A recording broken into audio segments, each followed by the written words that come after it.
Assalamualaikum warahmatullahi wabarakatuh. Kembali lagi di channel Radio Horor. Untuk kisah kali ini masih ada sebuah cerita dari tulisannya akun Twitter @desiprayogo1. Dan untuk kisah yang akan saya bawakan kali ini yaitu sebuah kisah yang berjudul Teror Ibu Guru. Sebelum kita masuk ke ceritanya, tekan dulu tombol like video ini dan jangan lupa tekan juga tombol subscribe channel ini. Dan nyalakan juga lonceng notifikasinya agar tidak ketinggalan cerita-cerita baru dari channel ini. Dan bagi teman-teman yang ingin membaca langsung ceritanya, nanti silahkan saja kunjungi linknya yang nanti akan saya sertakan di kolom deskripsi. Dan seperti apa untuk kisah kali ini? Langsung saja kita simak berikut ini.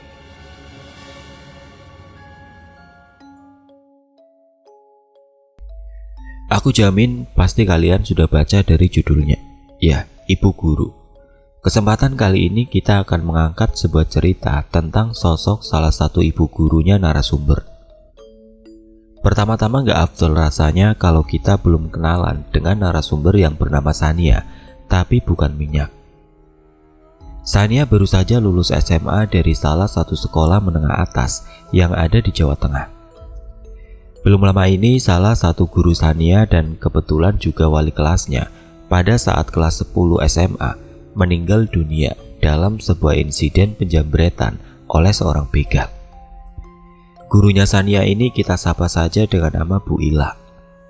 Pasti kalian sudah penasaran dengan apa yang terjadi kepada Bu Ila. Tahun 2019 kemarin, tepatnya di pertengahan bulan April, semua guru di sekolah tempat Sania belajar sedang disibukkan dengan segala persiapan ulangan.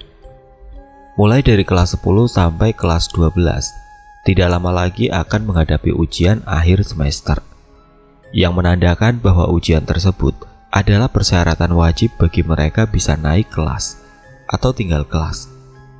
Itulah kenapa jadi banyak guru yang terpaksa lembur di sekolah untuk menggarap soal ujian. Berbeda dengan guru-guru, para murid-muridnya justru lebih sering pulang sedikit lebih awal karena sibuknya jadwal para guru. Kadang guru-gurunya bisa sampai pulang jam 9 malam. Salah satunya yang tidak pernah absen lembur adalah Bu Ila, yaitu wali kelas Sania saat kelas 10 atau 1 SMA. Di mata anak-anak yang sekelas Sania, begitu juga dengan dirinya. Bu Ila ini tipe-tipe guru yang asik dan seru. Beliau tidak pernah memberi batasan lebih kepada murid-muridnya. Seolah-olah para muridnya belajar dengan kakak mereka sendiri. Secara usia, Bu Ila saat itu juga masih tergolong muda dan belum lama beliau juga baru merayakan ulang tahunnya yang ke-27 tahun. Belum menikah dan beliau pendatang dari Sleman. Di bulan April, Bu Ila ini sedang sibuk-sibuknya. Setiap seminggu beliau bisa lembur 3 kali dan selalu pulang ketika sudah pukul 8:30 malam. Padahal pihak sekolah sudah mengatakan untuk para guru wanita tidak boleh lembur di atas jam 7 malam. Tentunya demi menjaga keamanan guru itu sendiri ketika perjalanan pulang. Ia kalau sudah menikah, enak dijemput suaminya, tapi kalau belum, mana guru-guru wanita di sekolah ini kebanyakan masih muda-muda dan belum menikah, termasuk Bu Ila sendiri. Tapi pernyataan sekolah seolah tidak digubris sama Bu Ila. Mungkin karena wifi sekolah aksesnya lebih cepat dari wifi kosannya, makanya beliau lebih memilih lembur di sekolah. Setiap harinya Bu Ila berangkat seorang diri dengan menggunakan motor pribadinya. Tidak ada keraguan ataupun ketakutan dalam diri Bu Ila, seperti beliau sudah hafal betul dengan lingkungan sekitar. Padahal beliau baru dipindahkan ke sekolah itu belum ada 1 tahun. Hingga pada pertengahan bulan April 2019, kemalangan menimpa Bu Ila. Sebuah peristiwa yang merenggut nyawa guru muda itu. Karena pada hari itu, Bu Ila dijambret oleh begal dan orang itu tidak segan-segan melukai Bu Ila yang berusaha mempertahankan sepeda motornya. Kejadiannya kurang lebih seperti ini. Pada hari itu, kalau Sania tidak salah ingat, adalah hari Rabu, dan di hari itu Bu Ila memang terlihat lembur di sekolah. Jadwal Bu Ila lembur di sekolah itu Selasa, Rabu, dan Jumat. Seperti yang kalian tahu bahwa Bu Ila pada hari Rabu itu baru meninggalkan sekolah sekitar jam 8:30 malam. Begitu melewati pos satpam dekat pagar sekolah, Bu Ila ini nyeletuk ke arah Pak Satpam sambil memberi sedikit informasi. "Pak, di dalam masih ada Pak Bayu sama Pak Adi. Mereka masih nyusun lembar ujian. Oh ya Pak, besok kayaknya saya nggak jualan lagi deh, karena ujian anak-anak belum kelar. Jadi besok Bapak beli nasi yang lain aja ya. Jangan kangen sama nasi saya," kata Bu Ila dan langsung berjalan meninggalkan area sekolahan setelah berpamitan. Baik, Bu Ila ini juga nyambi jualan nasi bungkus yang dititipkan di kantin sekolahan. Biasanya nggak banyak dan anak-anak selalu rebutan buat bisa dapat nasi bungkus Bu Ila pas jam istirahat. Selain rasanya yang enak, harganya juga paling murah dengan porsi yang pas untuk perut siswa-siswa di sana. Kembali ke Bu Ila. Meski belum 1 tahun, beliau ini sudah hafal aneka jalan yang ada di sana. Kosan Bu Ila sendiri lokasinya bukan yang masuk-masuk gang, melainkan di pinggir jalan raya. Cuma apesnya, sejak 2 minggu terakhir, rute jalan yang biasanya dilewati Bu Ila itu ditutup karena ada perbaikan pipa air. Jalannya hanya dibuka 1 jalur, dan itu pun jalur sebaliknya, bukan yang jalur ke kosannya Bu Ila. Otomatis Bu Ila harus memutar arah melewati area jalanan yang bisa dibilang sedikit sepi kalau malam. Jarang ada pejalan kaki di sana, dan yang paling terkenal di situ adalah kawasan anak-anak berandal. Trigger orang-orang kalau lewat situ ya anak-anak berandal yang suka stopin kendaraan orang buat minta duit. Kalau kita pakai mobil sih nggak apa-apa, tapi kalau naik motor kan bahaya ya. Soalnya tidak ada pelindung dan bisa langsung kontak fisik. Bu Ila juga pernah cerita kalau beliau pernah dipalak. Beruntung setelah diberi uang, anak-anak itu langsung pergi.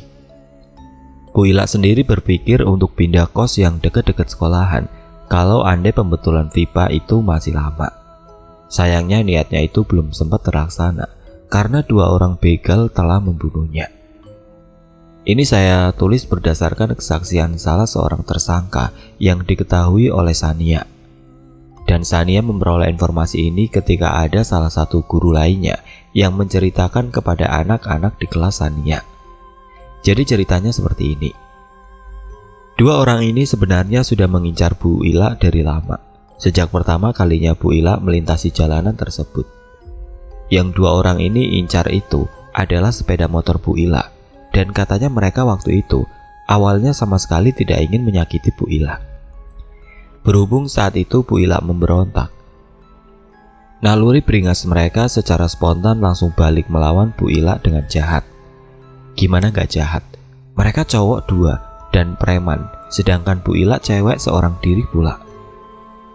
Mana tubuh Bu Ila kecil mungil, punya daya lebih dari mana beliau bisa melawan 2 preman ini. Iya kalau ramai orang, Bu Ila masih bisa berteriak. Lah ini sepi sunyi, senyap. Masa iya mau teriak sama ilalang? Sumpah, 2 preman ini gak ada otak kurasa. Coba kalau bini mereka digituin di jalan, kayak mana coba? Akhirnya pada malam itu mereka melangsungkan eksekusinya. Katanya mereka melihat kalau Bu Ila malam itu terlihat sangat capek dan lelah. Mungkin celahnya lebih gampang. Secara Bu Ila kan memang habis pulang lembur hari itu, pantas kalau lelah. Pas waktu motor Bu Ila mereka pepet, ternyata Bu Ila ini sempat terkejut dan langsung ngegas. Melihat Bu Ila yang berusaha kabur, mereka pun buru-buru ngejar dari belakang. Langsung saja mereka menghadang motor Bu Ila dari arah depan, supaya Bu Ila gak bisa lari lagi. Tapi Bu Ila ini pinter, langsung diputar balik motornya ke arah sebelumnya. Cuma belum sempat Bu Ila pergi, salah seorang berhasil meraih pundak Bu Ila, lalu didorongnya Bu Ila ke samping. Akibatnya ya terjatuh ke samping lah Bu Ila dan juga motornya. Karena kehilangan keseimbangan didorong preman ini. Lalu preman satunya lagi mengangkat motor yang menindih tubuh Bu Ila, dan pada saat itu mereka niatnya mau langsung kabur.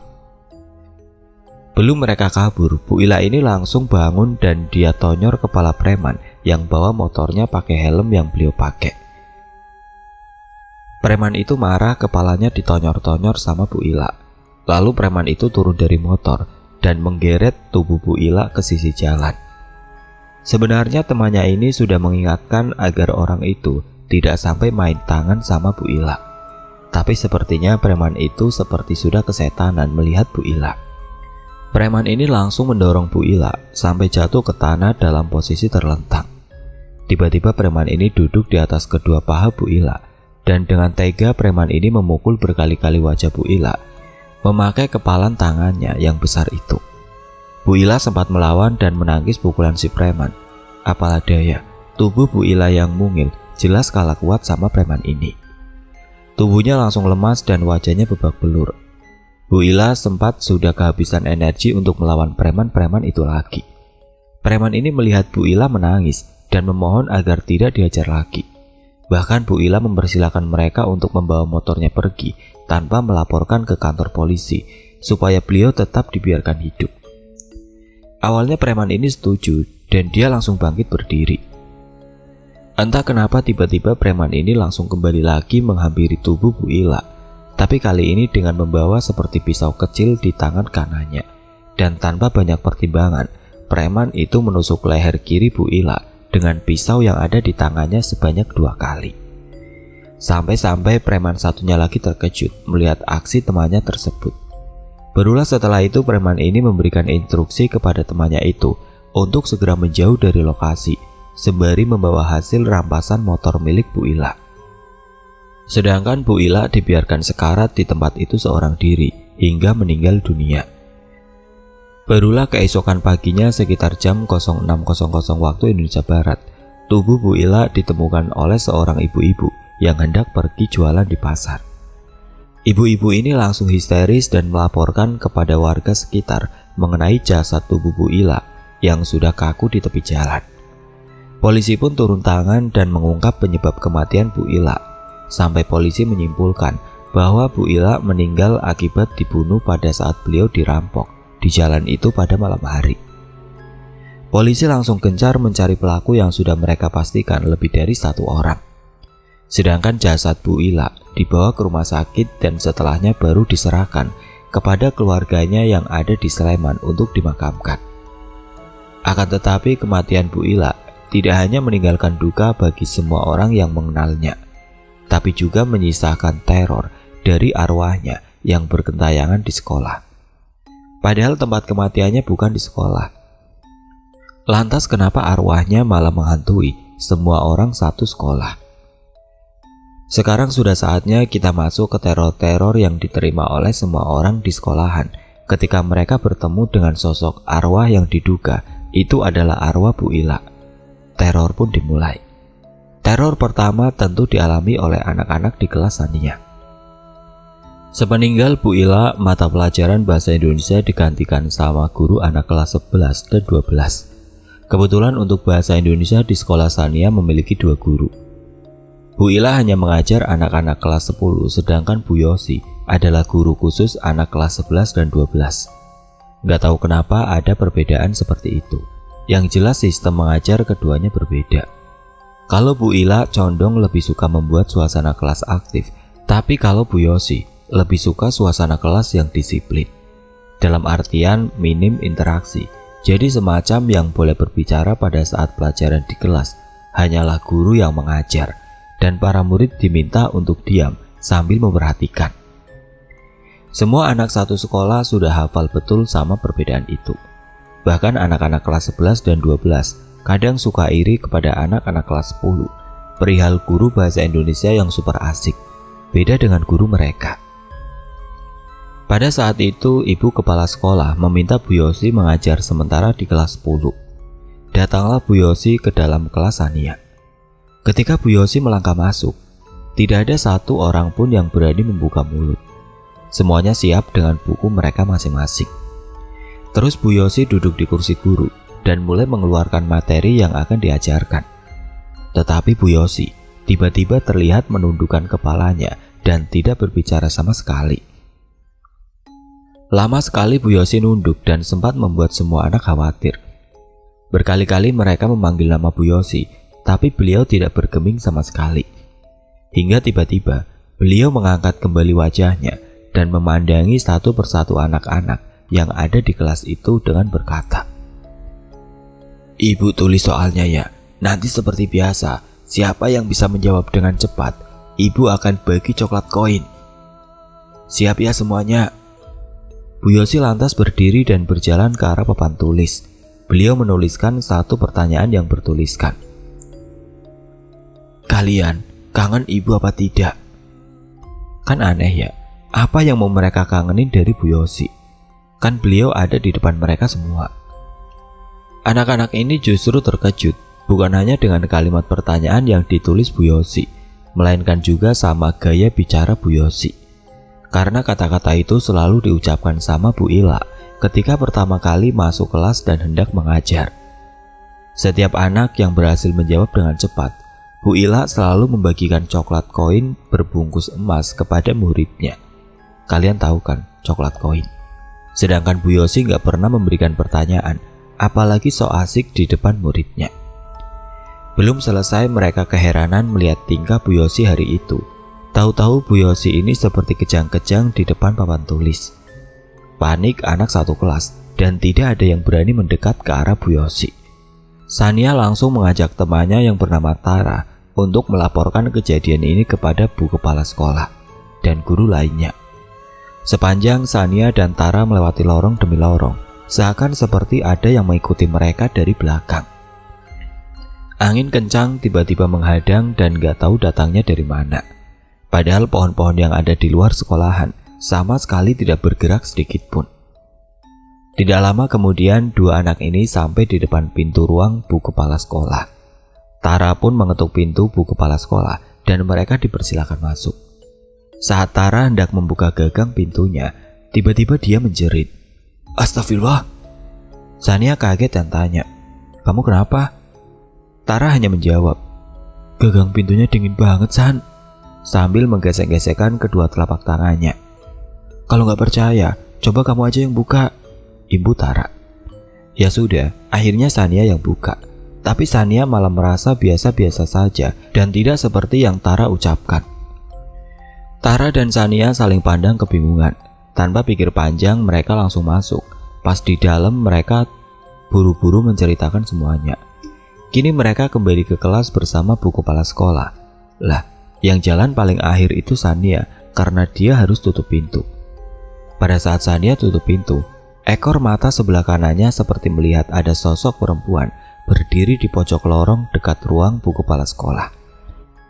Sania coba diam sejenak dan ekor mata kanannya masih menangkap sosok itu ada di sana, berdiri sambil memandang ke arah Sania.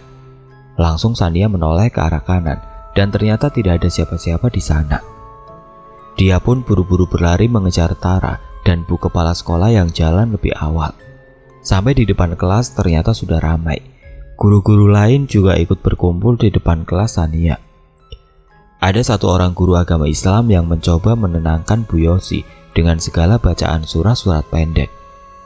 Tubuh Bu Yosi malah terpelanting ke kanan dan ke kiri dengan sendirinya. Guru agama ini meminta yang lain untuk turut berdoa agar Bu Yosi segera sadar dan sosok yang ada di dalam tubuhnya segera keluar. Ternyata Bu Yosi dari tadi mengalami kesurupan.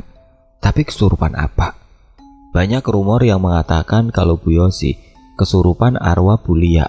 Soalnya beliau tidak terima Bu Yosi mengajar dengan cara seperti itu kepada murid-muridnya. Pantas sikap Bu Yosi tiba-tiba berubah 180 derajat. Sekitar 30 menit kemudian tubuh Bu Yosi tidak lagi bereaksi dan beliau pingsan. Guru-guru yang lain langsung menghampiri Bu Yosi untuk memberinya minum. Tidak lama Bu Yosi pun sadar dan beliau malah menangis histeris. Katanya, beliau tadi pas datang pertama kali ke sekolah itu, kondisi ruangan guru sepi dan hanya ada beliau seorang diri. Secara tidak sengaja Bu Yosi melihat ada sosok yang sekelebatan melewati jendela lorong. Karena posisi meja kerja Bu Yosi menghadap ke jendela lorong. Cuma Bu Yosi berpikir mungkin beliau saja yang halu. Tapi entah kenapa setelah itu tubuh beliau mendadak jadi pegel-pegel dan matanya berkunang-kunang, lalu kepalanya pusing. Yang Bu Yosi ingat saat itu beliau malah ketiduran di ruang guru.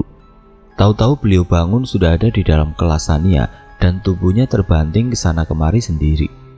Tapi kalau menurut kesaksian Bu Yosi, beliau justru melihat ada arwah Bulia berdiri di belakang bangku Oni, sedang melihat ke arah Bu Yosi sambil mengangkat tangan kanannya dan menggoyangkan ke kanan dan ke kiri. Lah, gerakannya itu seolah yang menggerakkan tubuh Bu Yosi saat diruqyah tadi. Setelahnya arwah itu membantingkan tangannya ke bawah dan seketika tubuh Bu Yosi terjatuh begitu saja. Tubuh Bu Yosi yang kesakitan langsung dibawa ke rumah sakit.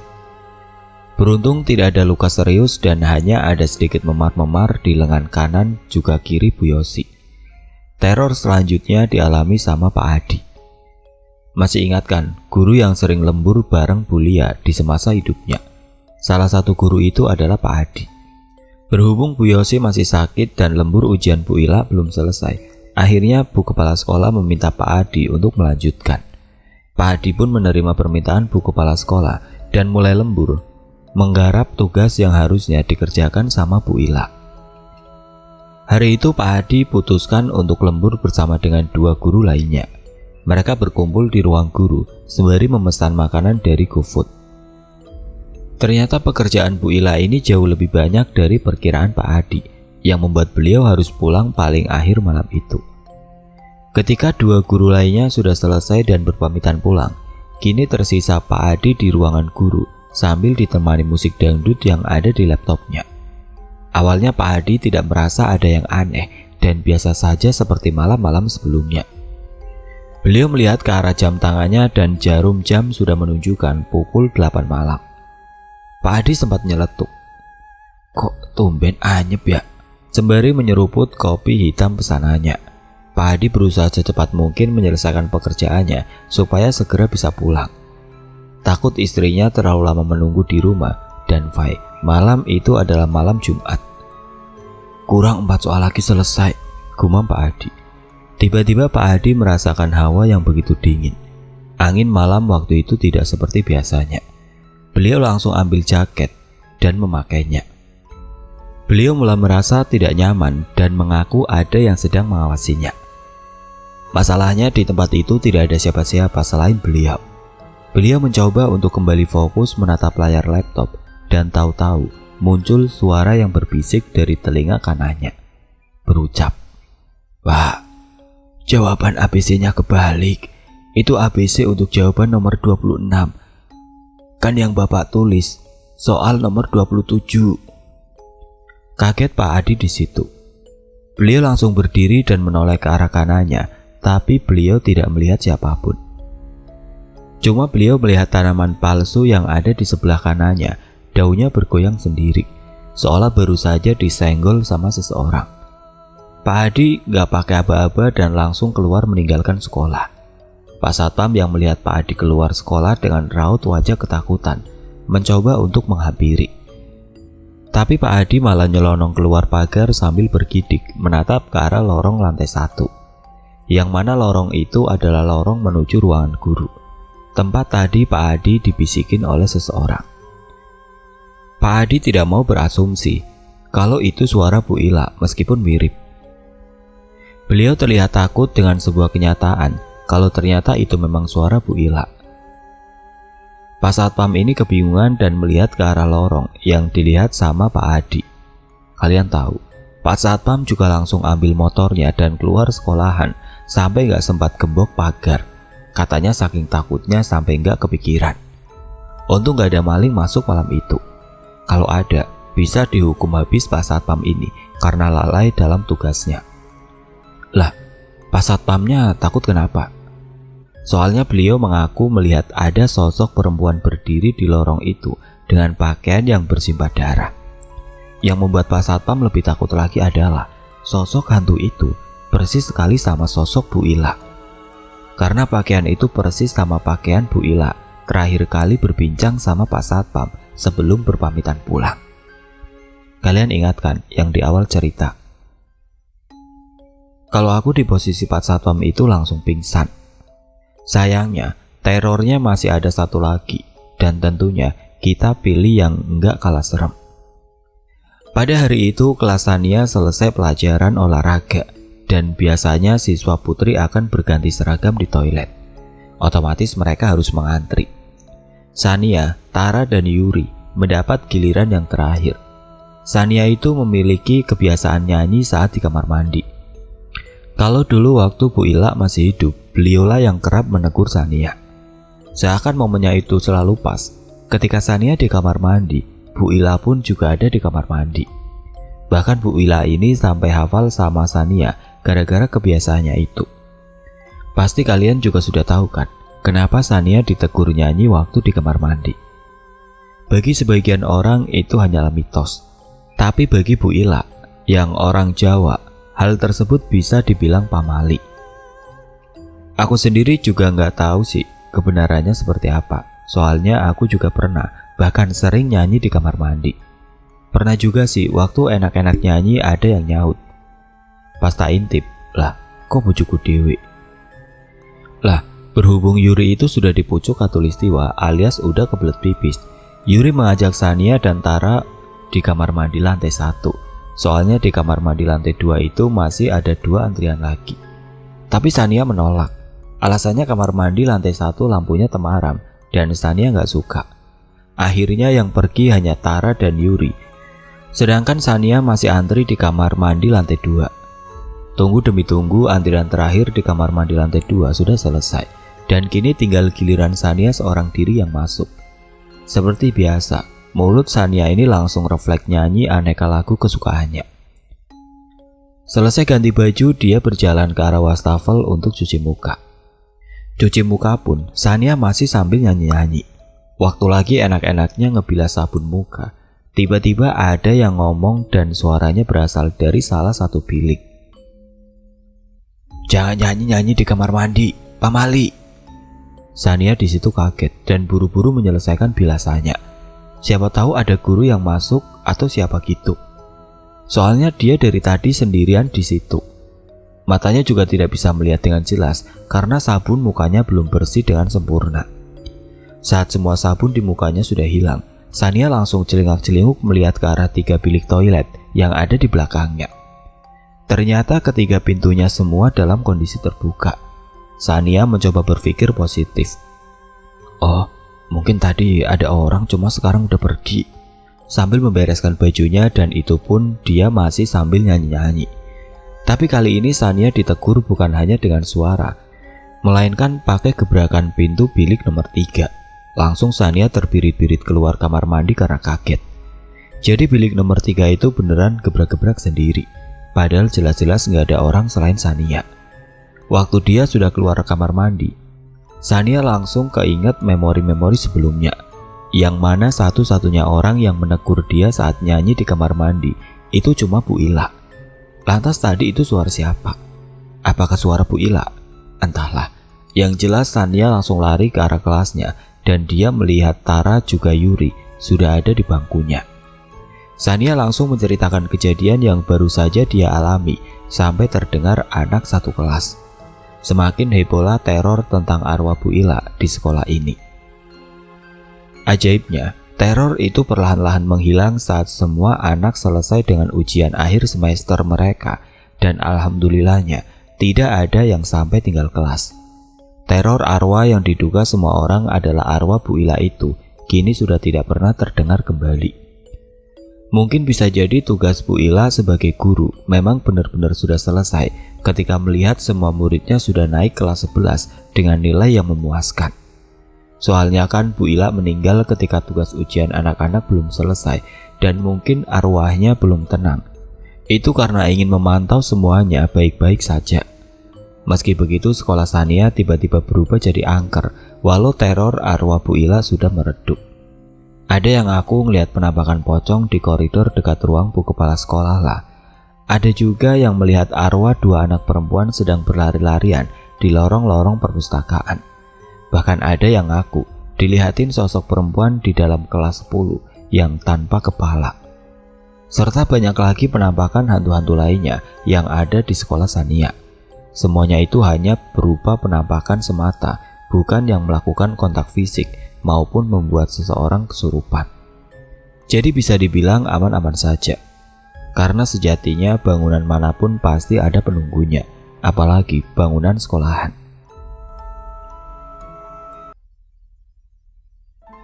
Oke teman-teman, sekian untuk cerita kali ini. Bagaimana menurut kalian tentang kisah ini? Tulis komentar kalian di kolom komentar. Dan bagi teman-teman yang baru bergabung, jangan lupa untuk like, komen, share, serta subscribe channel ini. Dan nantikan kisah-kisah horor berikutnya tetap di channel Radio Horor. Wassalamualaikum warahmatullahi wabarakatuh.